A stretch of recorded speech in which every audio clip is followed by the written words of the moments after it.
चलो तो अब अपन बात करेंगे यूनिट 6 की, है ना।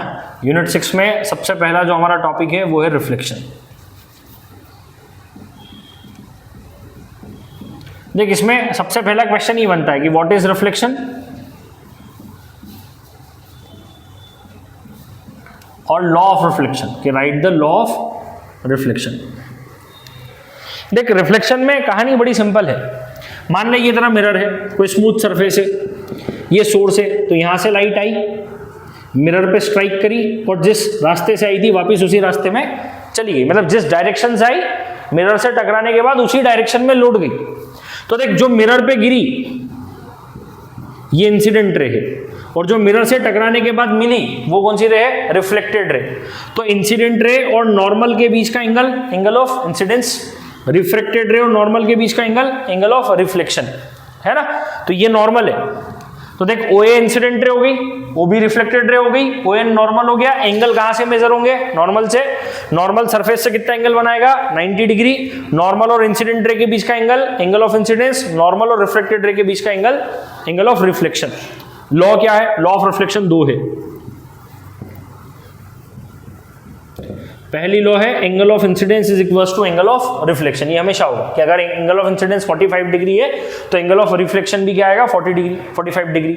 अगर एंगल ऑफ इंसिडेंस 30 है तो एंगल ऑफ रिफ्लेक्शन भी कितना आएगा? 30 डिग्री। दूसरा कि भैया incident ray, reflected ray, normal, ये सब एक ही प्लेन में मिलेंगे। All are lie in same plane, कि भैया ये सारे के सारे एक ही प्लेन में आपको मिलने वाले हैं, ये सब आपको एक ही प्लेन में मिलेंगे, है ना।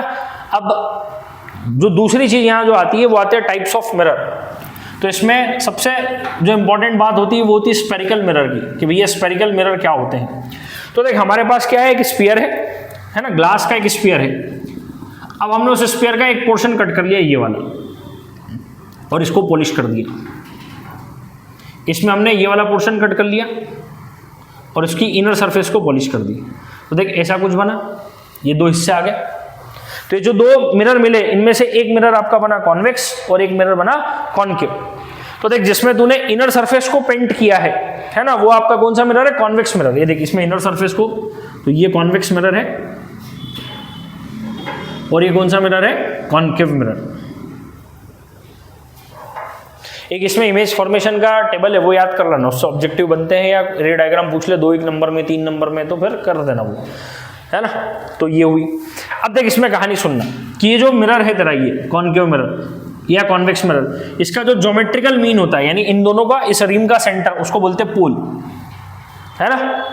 और ये जिस स्फीयर से बना होगा उसके सेंटर को बोलते हैं सेंटर ऑफ कर्वेचर, और सेंटर ऑफ कर्वेचर और पोल से पास होने वाली लाइन को बोलते हैं principal axis. Centre of curvature और पोल के बीच के डिस्टेंस को बोलते हैं रेडियस ऑफ कर्वेचर, ठीक। अगर कोई ray parallel to principal axis है, सुनना जरा ध्यान से, अगर कोई incident ray parallel to principal axis है तो आफ्टर रिफ्लेक्शन प्रिंसिपल एक्सिस के जिस पॉइंट से पास हो उस पॉइंट को क्या बोलते हैं? फोकस। या अगर कोई ray parallel to principal axis है और आफ्टर रिफ्लेक्शन प्रिंसिपल एक्सिस के किसी पॉइंट से आते हुए अपीयर हो जाए तो उसको क्या बोलते हैं? फोकस, ठीक। ध्यान से सुनना, फोकस और पोल के बीच की जो डिस्टेंस होती है उसको बोलते हैं फोकल लेंथ। फोकस और पोल के बीच की जो डिस्टेंस उसको क्या बोलते हैं? फोकल लेंथ, है ना। तो देख, हमने टर्मिनोलॉजी क्या पढ़ी? Radius of curvature, centre of curvature, pole, focus, focal length. अब यहां दो चीजें और होती है, एक होता है लीनियर अपार्चर और एक आपका होता है एंगुलर अपार्चर। लीनियर अपार्चर और एंगुलर अपार्चर। लीनियर अपार्चर क्या हुआ? देख, कहानी बड़ी सिंपल है। इन दोनों सर्कुलर रिम की जो डायमीटर है ये, इसको बोलते हैं लीनियर अपार्चर, और ये दोनों अपार्चर सेंटर पे जो एंगल बनाते हैं, ये वाला एंगल, इसको बोलते हैं एंगुलर अपार्चर। तो दो चीजें हुई, लीनियर अपार्चर और एंगुलर अपार्चर। तो लीनियर अपार्चर क्या हुआ? सर्कुलर रिम की डायमीटर, और एंगुलर अपार्चर वो कि सर्कुलर रिम सेंटर पे कितना एंगल बना रही है, उसको आपने क्या नाम दे दिया? Angular aperture. तो कहानी बड़ी सिंपल है, ये बेसिक टर्मिनोलॉजी है। अब इसमें अगला जो क्वेश्चन आता है वो आता है आर और एफ में रिलेशन। टेबल याद कर लेना, बहुत इंपॉर्टेंट है कि ऑब्जेक्ट कहाँ रखा होगा, इमेज कहाँ बनेगी, किस टाइप की इमेज बनेगी, शॉर्ट नोट्स में मिल जाएंगे। जो शॉर्ट नोट्स मैंने भेजे हैं उन शॉर्ट नोट्स में आपको मिलेगी, इसको दे देना, नहीं हो उसके पास तो। अब हमको जो अगली चीज देखना है वो आर और एफ में रिलेशन देखना है, यानी रेडियस ऑफ कर्वेचर और फोकल लेंथ में रिलेशन।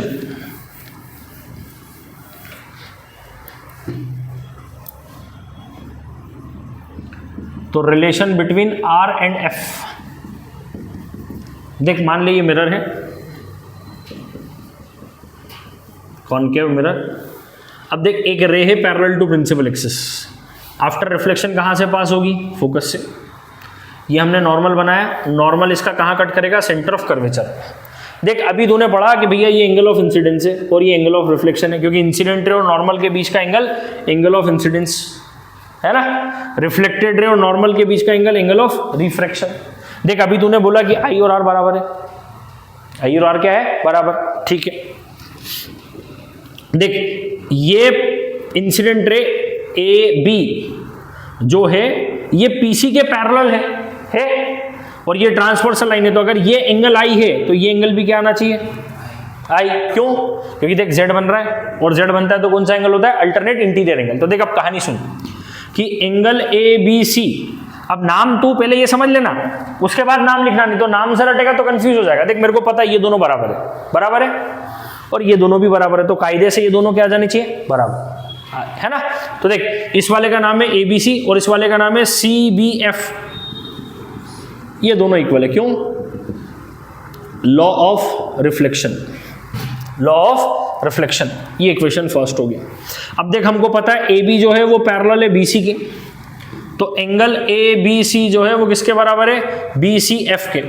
देख ले बी सी एफ, ये कौन सा एंगल है आपका? Alternate interior angle. ये इक्वेशन सेकंड होगी। तो देख from equation first and second, देख फर्स्ट और सेकंड से बात करूं तो ये दोनों एंगल बराबर प्रूफ करने, ये वाला और ये वाला। तो देख इस वाले का नाम क्या दिया है तूने? बी सी एफ, और इस वाले का नाम क्या दिया? C B F.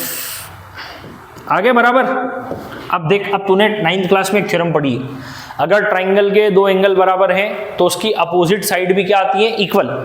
तो देख इस आई के अपोजिट क्या है? बी एफ, और इस आर के अपोजिट क्या है? C F.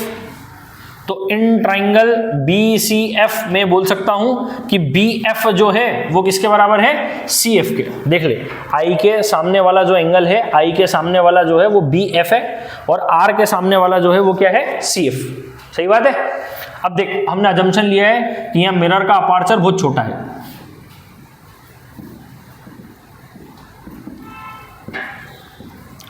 अब अपार्चर बहुत छोटा है तो इसका क्या मतलब हुआ कि ये जो बी पॉइंट है पी के बहुत नजदीक है, यानी कहने का मतलब ऐसा है, देखिए समझ, ये पी है और ये रहा बी।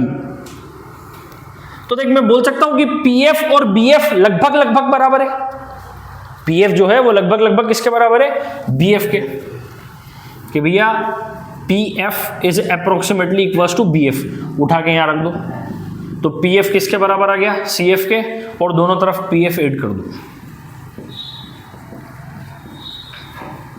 दोनों तरफ पी एफ ऐड कर दो। तो P F plus P F और C F plus P F, तो पी एफ हो गया 2pf, और सुनना ध्यान से, C F plus P F कितना हो गया? पीसी। पीसी होता है radius of curvature, P F होता है फोकस। तो आर किसके बराबर आ गया? ट्वाइस ऑफ फोकस के। ये रिलेशन है। अगला जो है वो है मिरर इक्वेशन। अगला हमको क्या प्रूफ करना है? Mirror equation.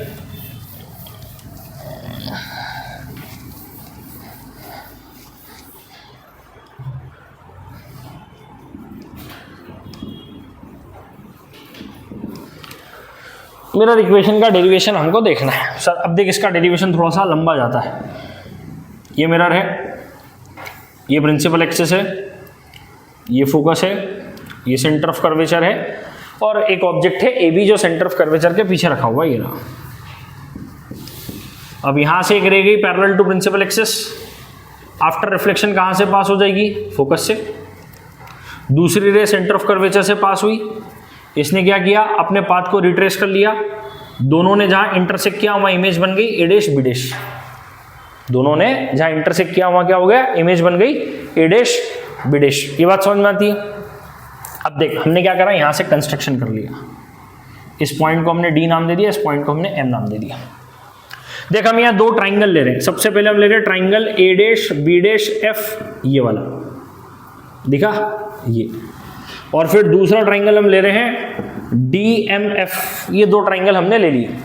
आपको इन दोनों ट्राइंगल को क्या प्रूफ करना है? कॉन्ग्रेंट। हम ये चाहते हैं कि दोनों ट्राइंगल क्या प्रूफ हो जाए? कॉन्ग्रेंट। कॉन्ग्रेंट प्रूफ कर, सिमिलर प्रूफ करवाएं। तो सिमिलर के लिए दो एंगल इक्वल आने चाहिए। तो देखिए इसमें एंगल बी डैश 90 डिग्री का है और इसमें एंगल एम 90 डिग्री का है। तो देख दोनों में एक एक एंगल कितने के आ गए? 90 डिग्री के। ये वाला एंगल क्या आना चाहिए? इक्वल, यानी A dash F B dash किसके बराबर आना चाहिए? डी एफ एम के।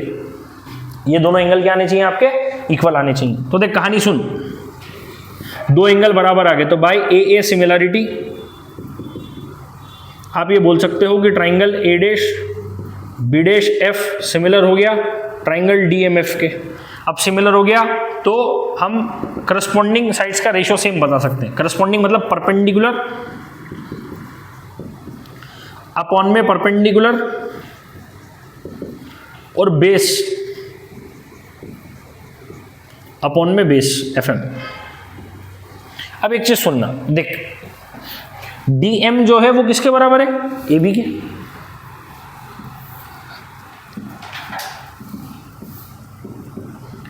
और अपार्चर तो हम शुरू से ही छोटा लेके चल रहे हैं, तो ये जो एफ एम है ये अप्रोक्सीमेटली किसके बराबर है? पी एम के।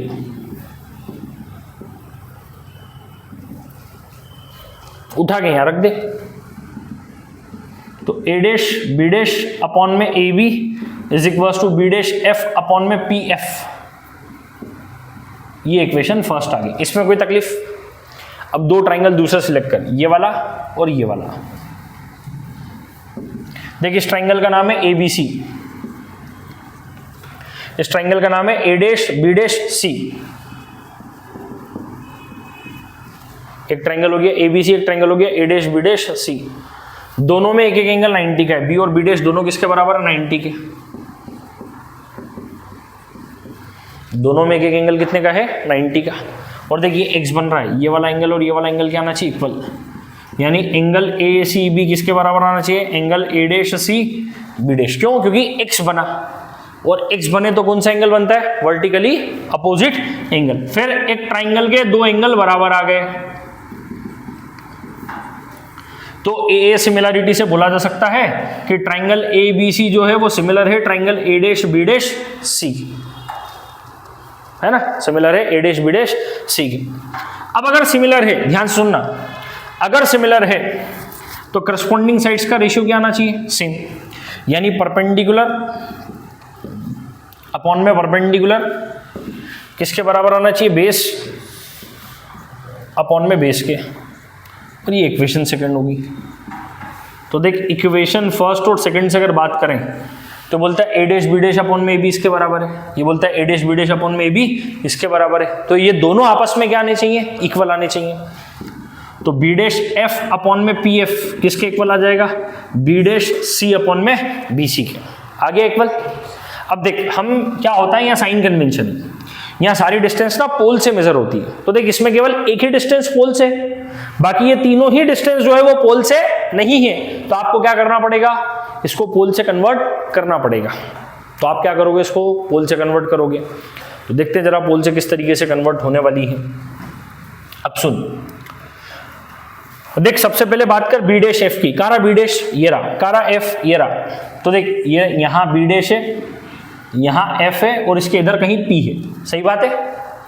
तो देख यहां से एक बात समझ में आ रही है कि पी बी डैश को लिखा जा सकता है P F plus B dash F, लिखा जा सकता है। पी बी डैश को लिखा जा सकता है P F plus B dash F. तो देख यहां से हम बोल सकते हैं कि बी डैश एफ की वैल्यू आएगी P B dash minus P F, सही बात है? प्लस के पी एफ को इधर भेज दे, काहेगा हो गया माइनस का, कहानी खत्म। ठीक है, तो बी डैश एफ की बात तो हमको समझ में आ गई कि भैया बी डैश एफ हमारा जो है वो किसके बराबर है? P B dash minus P F के। अब आगे बी डैश सी की बात करो। देख कारा बी डैश ये रहा, कारा सी ये रहा, कारा पी ये रहा। लिखा जा सकता है P C is equal to P B dash plus B dash C. तो देख यहां से बी डैश सी यानी पी बी डैश को इधर शिफ्ट कर दो, तो क्या हो गया माइनस का, तो बी डैश सी क्या आ गया P C minus P B dash. अब अगली कहानी समझो, देख अब बी सी, तो बी सी की बात कर लेते हैं। कारा बी ये रहा, कारा सी ये रहा, कारा पी ये रहा, तो देख क्या लिखा जा सकता है P B equals to P C plus B C, सही बात है। पी बी को क्या लिखा जा सकता है सोमत, पी बी को क्या लिखा जा सकता है P C plus B C, है ना। तो देख प्लस के पी सी को इधर भेज दे, तो काय का हो गया माइनस का, तो बी सी की वैल्यू आ गई P B minus P C आ गई। अब देख सारी डिस्टेंस पोल से तूने कन्वर्ट कर दी, तो बी डैश एफ को लिख दिया P B dash minus P F, P F तो पी एफ है ही, बी डैश सी को लिख दिया पी बी डैश, और बी सी को लिख दिया P B minus P C, P B minus P सी।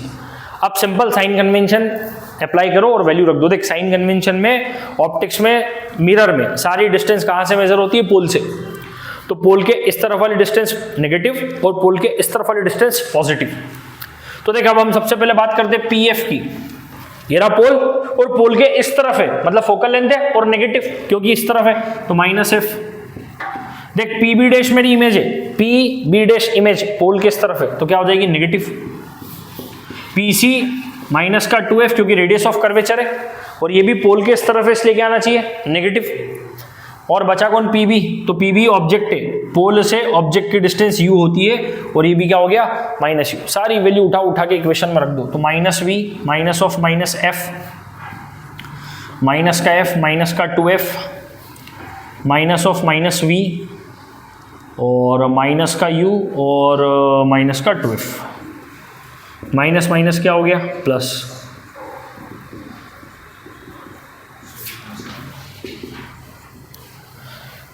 बोला था ये वाला डेरिवेशन थोड़ा लंबा जाएगा।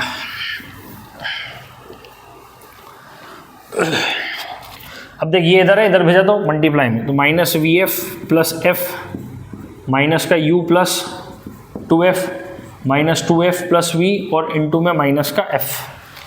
देख माइनस के v का माइनस के u से मल्टीप्लाई कराया तो uv, माइनस के v का तो 2fv माइनस का uf और प्लस का 2f स्क्वायर, माइनस के f का तो प्लस का 2f स्क्वायर और प्लस का vf माइनस का vf। देख प्लस के 2f स्क्वायर से प्लस का 2f स्क्वायर क्या हो गया कैंसिल, तो uv। देख माइनस के vf को इधर भेजा,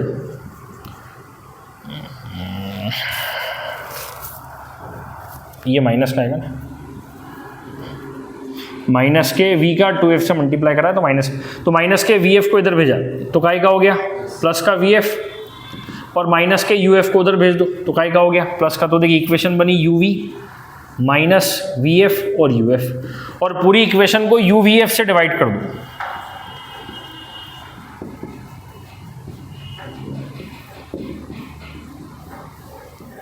है ना। देख uf से uf कट गया, vf से vf कट गया, uv से uv कट गया, तो 1/f माइनस के 1/u को उधर भेजा तो काय का हो गया प्लस का, ये आगे मिरर इक्वेशन हो गया, काम खत्म, है ना। बस अब इसमें एक लास्ट डेरिवेशन बचा हुआ है,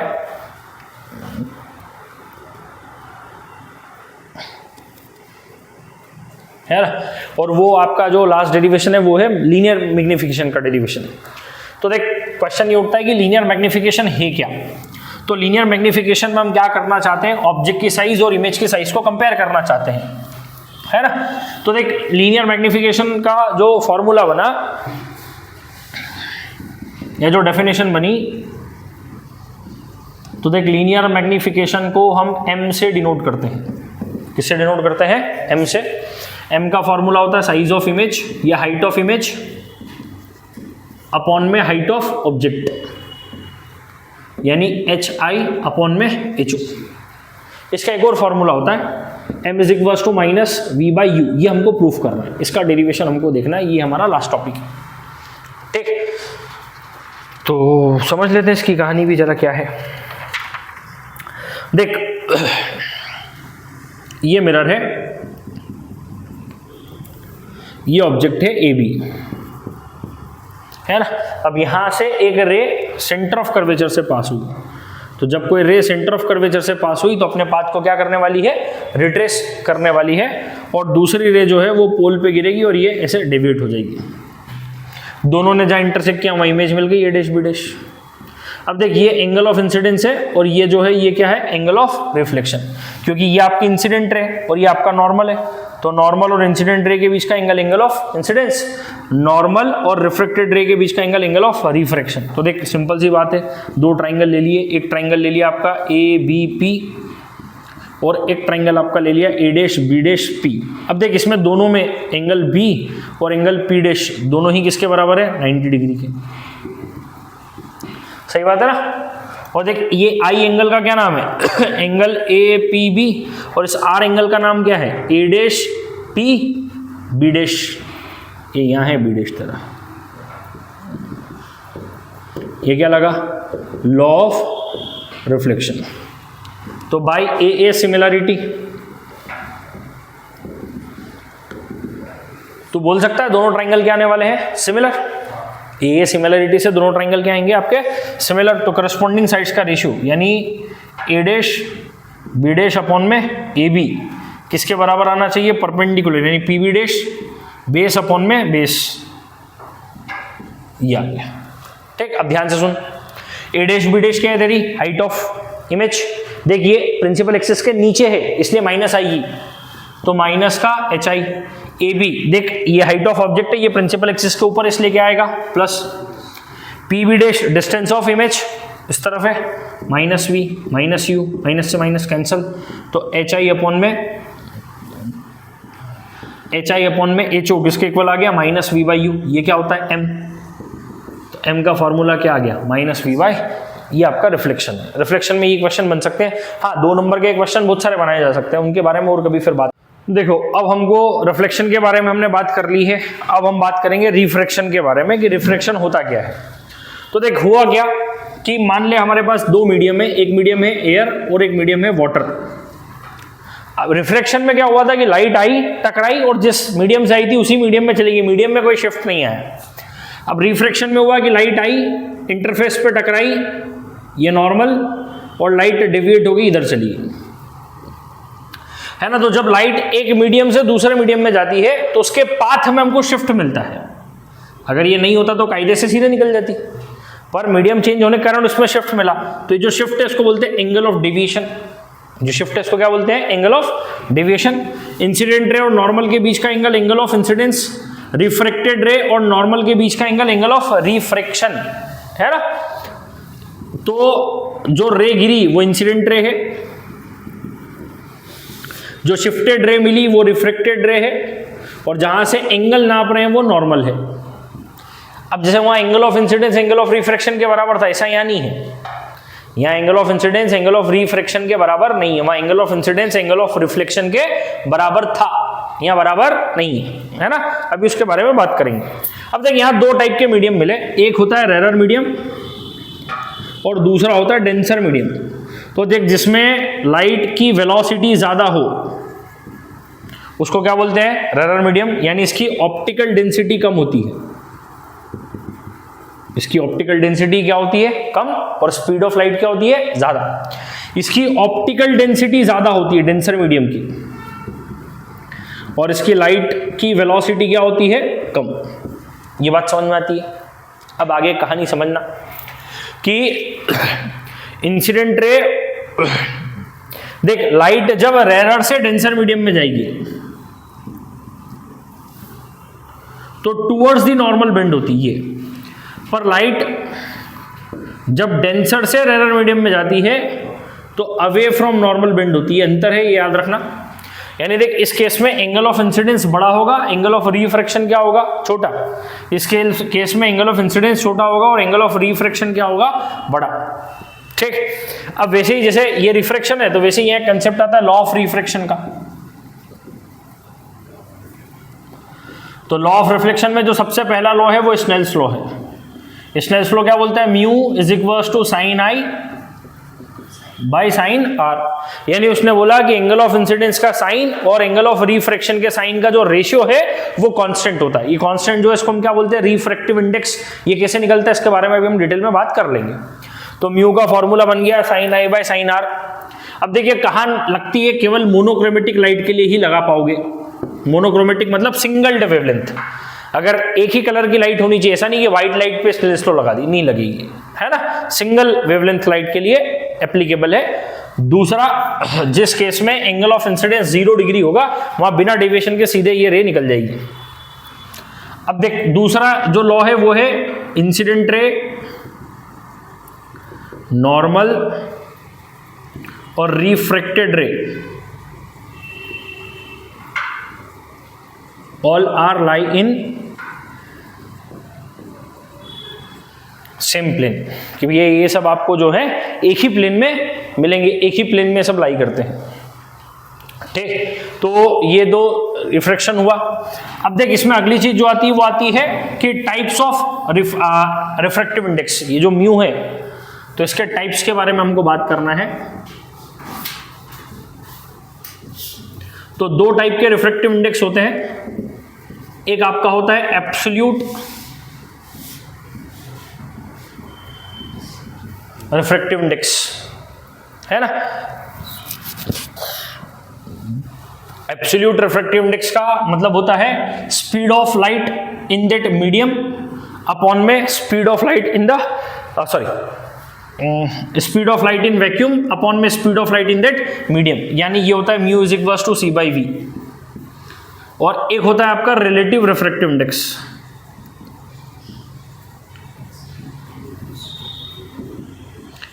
देखिए यहां हम क्या करते हैं कि एयर से ही कंपेयर करते हैं। दो मीडियम है ना, एक मीडियम एयर और दूसरा, और यहाँ दो अलग अलग कोई भी मीडियम हो सकता है। तो वहां होता है स्पीड। देख एब्सोल्यूट रिफ्रैक्टिव इंडेक्स का फंडा बड़ा सिंपल है, दोनों में वेलोसिटी को कंपेयर कर लो।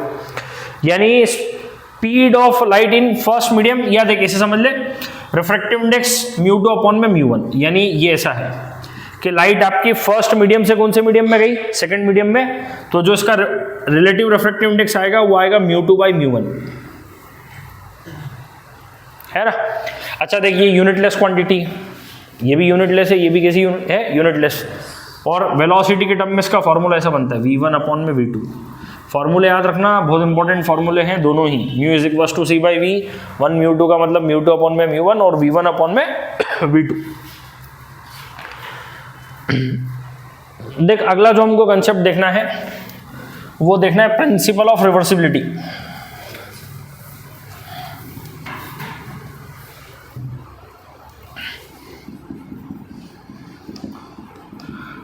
प्रिंसिपल ऑफ रिवर्सिबिलिटी, है ना। देखो समझो जरा, प्रिंसिपल ऑफ रिवर्सिबिलिटी की कहानी समझो। मल्टीपल रिफ्लेक्शन और रिफ्रैक्शन के बाद लाइट अगर अपने पाथ को रिट्रेस कर ले तो उसको हम बोलते हैं प्रिंसिपल ऑफ रिवर्सिबिलिटी। देख इसको समझना, जैसे मान लिया हमारे पास ग्लास स्लैब है, यहां से एक लाइट आई,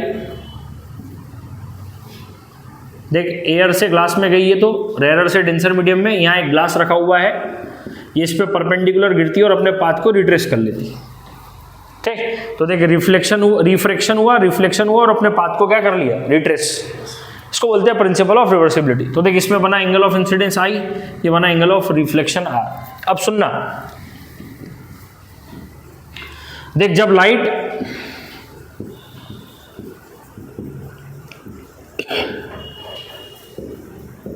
एयर से ग्लास में गई है ना, तब हमने स्नेल्स लॉ लगाया। तो देख इसको लिखा ए म्यू जी, क्योंकि पहले हम एयर में थे और एयर से कहां गए, ग्लास में। स्नेल्स लॉ लगेगा साइन आई अपॉन में साइन आर, और इक्वेशन फर्स्ट आ गई। अब देख दूसरी बार में क्या हुआ, लाइट ग्लास से कहां गई है, एयर में। तो when light travel from glass to air, यानी जी म्यू ए। देख इस बार एंगल ऑफ इंसिडेंस ये है और एंगल ऑफ रिफ्रैक्शन क्या है, आई। तो साइन आर अपॉन में साइन आई। अब दोनों इक्वेशंस को मल्टीप्लाई कर दो। तो इक्वेशन फर्स्ट का मल्टीप्लाई करवाना है इक्वेशन सेकंड से। तो ये बना a mu g into g mu a equals to sine i upon में sine r into sine are upon में साइन आई। साइन आई से sine i cancel, sine r से साइन आर कैंसिल, तो a mu g into g mu a किसके बराबर आ गया? 1 के।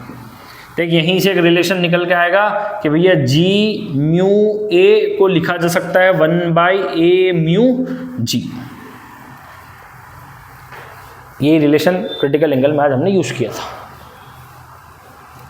ये जो कंसेप्ट है इसको बोलते हैं प्रिंसिपल ऑफ रिवर्सिबिलिटी। अब अगर मान लिया मल्टीपल मीडियम्स है ना, और उनसे रिफ्रैक्शन हुआ, तो refraction of light through multiple या सेवरल मीडियम्स, वो हमको डिस्कस करना है।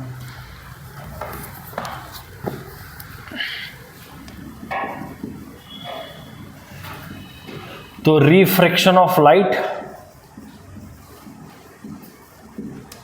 थ्रू सेवरल मीडियम, मतलब एक से ज्यादा मीडियम है और उनसे रिफ्रैक्शन हो रहा है।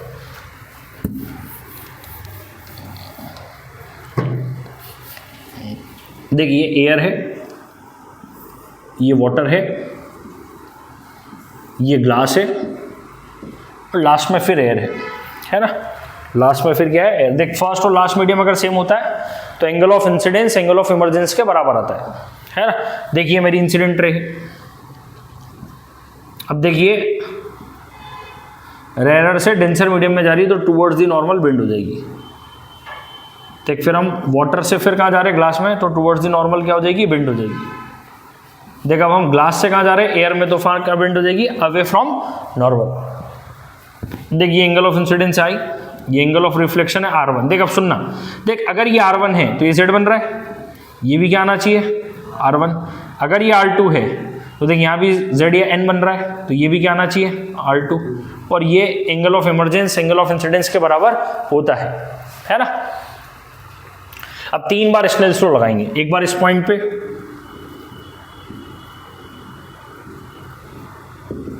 तो देख Snell's law at point B, तो एयर से वाटर में गए तो ए म्यू डब्ल्यू sine I by sine R1 equation first. ठीक, फिर स्नेल्स लॉ लगाया C पॉइंट पे, तो एट पॉइंट C, तो W म्यू जी, क्योंकि देख अब हम वाटर से ग्लास में गए हैं, तो वाटर से ग्लास में गए तो W म्यू जी, और साइन R1 अपॉन में साइन R2, क्योंकि इस बार एंगल ऑफ इंसिडेंस R1 है, एंगल ऑफ रिफ्रैक्शन क्या है? R2। अब पॉइंट हम ना D पे लगा रहे हैं। अब देख मैं ग्लास से एयर में गया हूं, इसमें एंगल ऑफ इंसिडेंस R2 है और एंगल ऑफ रिफ्रैक्शन I है। इन तीनों इक्वेशन को मल्टीप्लाई कर दो, equation first into second into third, तो A म्यू W का मल्टीप्लीकेशन करा है W म्यू G से इंटू G म्यू A, तो साइन I अपॉन में sine R1 into sine R1 upon में sine R2 into sine R2 upon में sine I। देख ये कैंसिल हो गए, तो किसके बराबर आ गया? 1 के।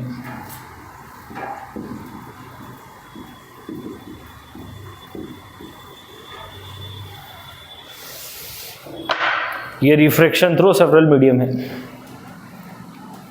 ठीक, अब कहानी समझ। अगली कहानी है रियल डेप्थ और एपरेंट डेप्थ में रिलेशन।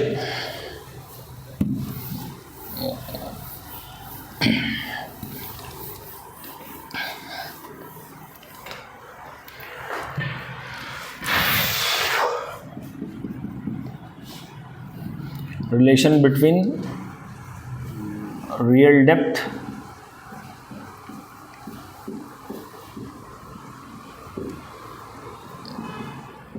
Apparent depth.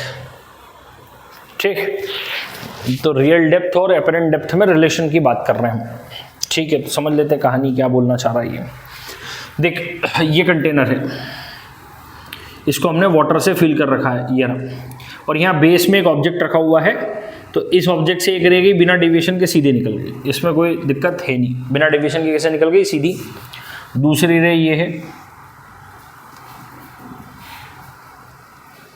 ये डेविएट हो गई, क्यों?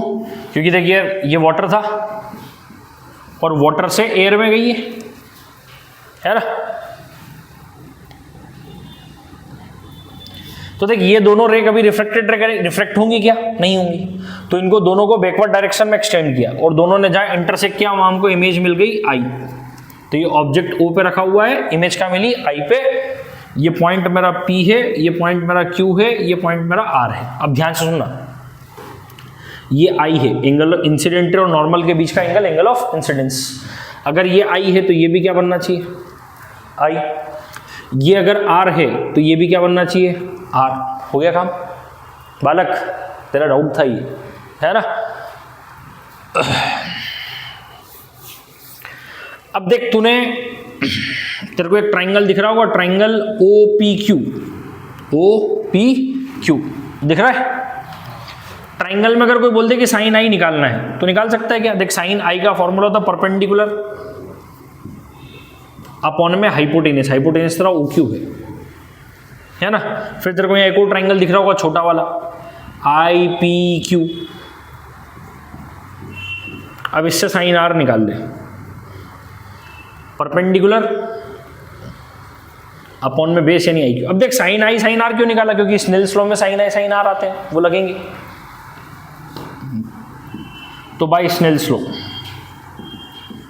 देख तू वाटर से एयर में गया है इसलिए लिखेगा W म्यू है, वाटर से एयर में गया है। अगर यहाँ एयर होता तो ये एब्सोल्यूट हो जाता, पर एयर की जगह और कुछ है तो फिर वो रिलेटिव है, तो ये रिलेटिव रिफ्रैक्टिव इंडेक्स है। ये आ गया sine I by sine R. इसको लिख दे 1 अपॉन में A mu W, principle of reversibility से, और दोनों तरफ रेसिप्रोकल कर दे। ये हो गया mu is equals to sine are upon में साइन आई। हरी बात समझ में? साइन आर की जगह साइन आर की वैल्यू रख दे। साइन आर की वैल्यू है PQ अपॉन में IQ और साइन आई की वैल्यू है PQ अपॉन में OQ।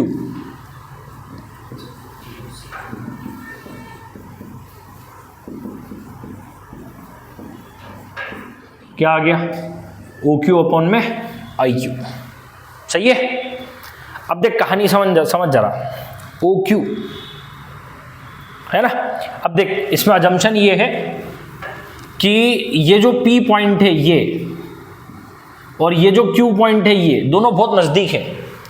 अब अगर नजदीक है तो OP और OQ बराबर हो जाएंगे लगभग लगभग, P और Q नजदीक है। तो if Q point is very close to Q, अगर P पॉइंट Q के बहुत ज्यादा नजदीक है तो मैं लिख सकता हूं OP जो है वो अप्रोक्सीमेटली OQ के बराबर है। और देख PI अप्रोक्सीमेटली किसके बराबर है? IQ के या QI के। तो देख म्यू का फॉर्मूला बन गया तेरा PO अपॉन में PI। देख PO तेरा एक्चुअल हाइट है ऑब्जेक्ट की और PI क्या है तेरी एपरेंट हाइट जहां तेरे को दिख रहा है। तो H अपॉन में H डैश, ये आ गया रिलेशन, है ना। अगला कंसेप्ट होता है क्रिटिकल एंगल और टोटल इंटरनल रिफ्लेक्शन का।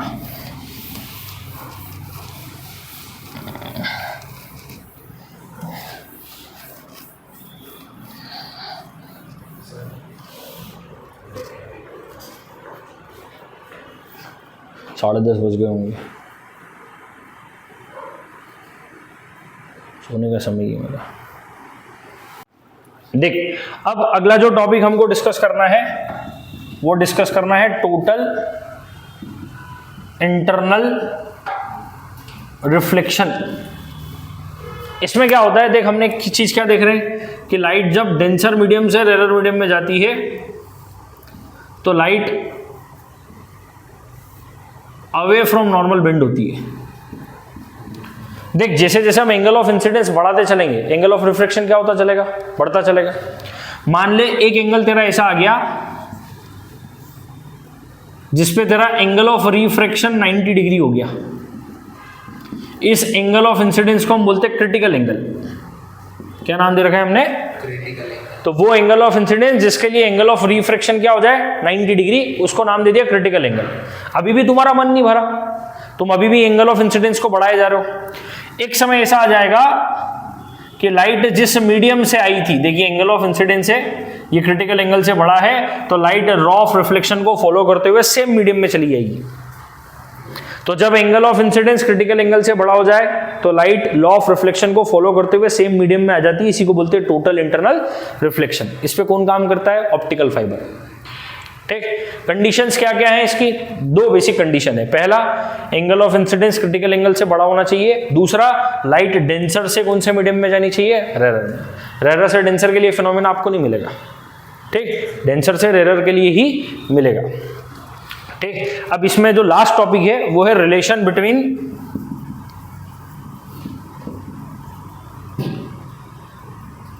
Refractive index and critical angle,